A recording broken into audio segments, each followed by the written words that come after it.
Bé, doncs anem ja a començar en la primera taula d'experiències i debat que porta per títol l'impacte d'esdeveniments culturals i festius.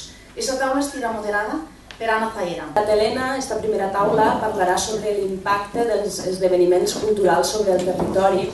Jo crec que també, referint-me al documental, és més que evident l'impacte que alguns esdeveniments culturals tenen sobre el territori. O sigui, l'impacte social, l'impacte d'aquests intercanvis de la gent que ve de fora, la gent que està dins, ho han pogut veure i sentir d'una manera claríssima al documental. També parlarem en aquesta taula una miqueta de l'impacte econòmic que aquests esdeveniments culturals provoquen o haurien de provocar al territori, però jo crec que tant els impactes socials com els econòmics se retroalimenten entre ells.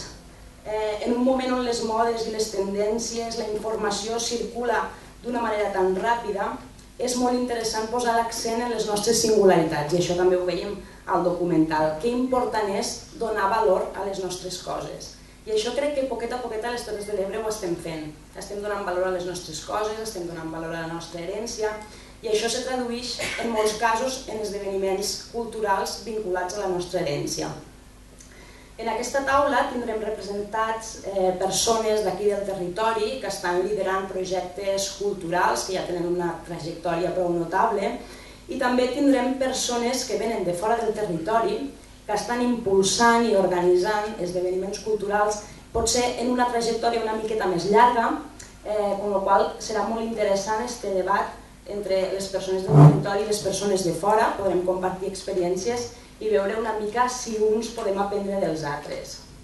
Sense més preàmbuls, presentaré als membres de la taula, o de les cadires en aquest cas, que representen festes populars de molts diferents àmbits. O sigui, són festes culturals, unes més relacionades amb l'herència més paisatgística, més de la collita, altres en l'herència més de les costums, altres en l'herència més literària. Com veieu, les temàtiques són diferents i per això estarà bé que cadascun d'ells ens expliqui una miqueta més concretament quina és la seva festa i quin és el seu àmbit. Començarem per la senyora Mar Panisello. Ella és regidora de Cultura i Festes de l'Ajuntament d'Amposta i responsable de l'organització de la Festa del Mercat a la plaça. Al seu costat està l'Albert Pujol, que és director de la Fira del Llibre Ebrenc i de Literàrum, una fira d'espectacles literaris que realitza a Móra d'Ebre. Al seu costat està la senyora Gemma Bo, que és tècnica de l'àrea de turisme de l'Ajuntament de Deltebre i representant de l'organització de les festes tradicionals de l'arròs. I al seu costat està el senyor Ramon Royes, que és l'alcalde o el paer de Cervera, i que ens acompanya com a representant de la Festa de l'Aquelarre de Cervera, una festa ja en una llarga tradició i que ell ens explicarà una mica més en què consisteix i en quin moment se troba actualment. Si voleu, primer de tot anem una mica a la gènesis de cadascuna de les festes per a contextualitzar-ho i que el públic pugui saber exactament de què es tracta. I també estaria bé que diguéssiu en quin punt se troba la festa. O sigui, no és el mateix una festa que porta un recorregut de 5 anys d'una festa que en porta un recorregut de 40.